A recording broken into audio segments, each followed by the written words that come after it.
आहे युवा वर्गामध्ये एक वेगळा जोश आहे. कशा पद्धतीने पाहता या लढतींकडे तुम्ही? सिंधुदुर्ग जिल्ह्यातील 8 ते 10 सीट बिनविरोध आलेले आहेत. उर्वरित 90% जे इलेक्शन आहे ते आज होत आहे. आज आपण तळवडे जिल्हा परिषदमध्ये सुरुवात केलेली आहे. सिंधुदुर्गात सगळ्यात जास्त लीडने तळवडा जिल्हा परिषद मतदारसंघातील सीट निवडून येणार आहे.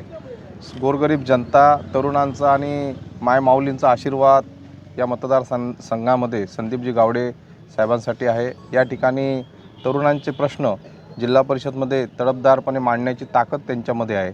विरोधकांकडे कोणतेही व्हिजन नसल्यामुळे बेताल वक्तव्य केली गेलीत, परंतु त्याचा काही फायदा झाला नाही.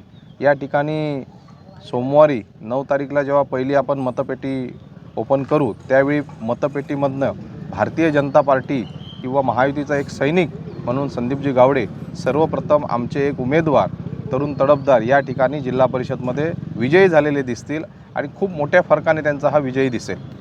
सातत्याने या मतदारसंघामध्ये विकासाचं जे व्हिजन आहे ते त्यांनी सांगितलं, पण महायुतीची सत्ता असतानाही विकास झालेला दिसत नाही आहे. त्याकडे तुम्ही कसं पाहता? जो विकास खुंटलेला आहे तो डेव्हलपमेंट करण्याची किंवा विकास करण्याची ताकद आमच्या सर्वसामान्य कार्यकर्त्यांमध्ये आहे.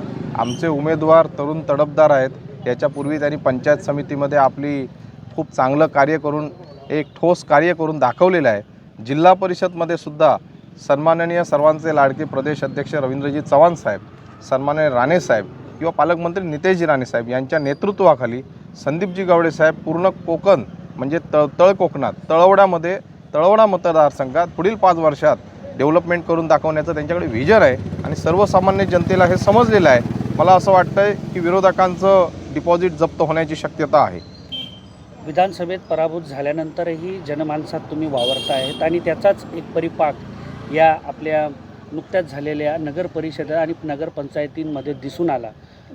सावंतवाडी होम पिचवर आपण एक चांगलं म्हणजे जे सत्ताधारी होते, गेले कित्येक वर्ष नगरपालिका त्यांच्याकडे होती, त्यांच्याकडून तुम्ही अगदी लीलया पार केली आणि त्याचं श्रेय, बरंचसं श्रेय हे तुमचं आहे असं जनमानसात चर्चा आहे. तोच करिश्मा इथे दिसणार काय? या ठिकाणी सर्वांचे लाडके प्रदेश अध्यक्ष रवींद्रजी चव्हाण साहेब हे आमचे वडिलाप्रमाणे आहेत. त्यांच्या आशीर्वादाने किंवा राणेसाहेबांच्या आशीर्वादाने आम्ही ही इलेक्शन किंवा ही लढाई आम्ही लढत आहोत. परंतु या लढाईला आम्ही लढाई न मारता आज या ठिकाणी आपल्या तळ कोकणातील प्रत्येक जिल्हा परिषदमध्ये कसा विकास होईल, डेव्हलपमेंट होईल, आपलं कोकण गोव्याच्या दिशेने किंवा इतर राज्याच्या दिशेने कसं जाईल किंवा डेव्हलपमेंट होईल याच्यासाठी आमचे प्रयत्न आहेत.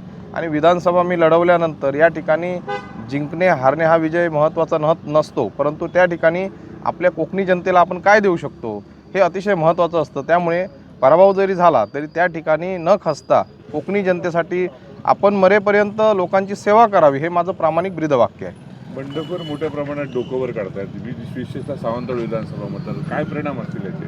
काही परिणाम होणार नाही. महायुतीचं सरकार आहे. महायुती केंद्रात, राज्यात आणि या ठिकाणी तळ कोकणात सुद्धा आहे. जिथे जिथे महायुती आहे तिथे महायुतीची सत्ता येण्याची पूर्णपणे चान्सेस आहेत.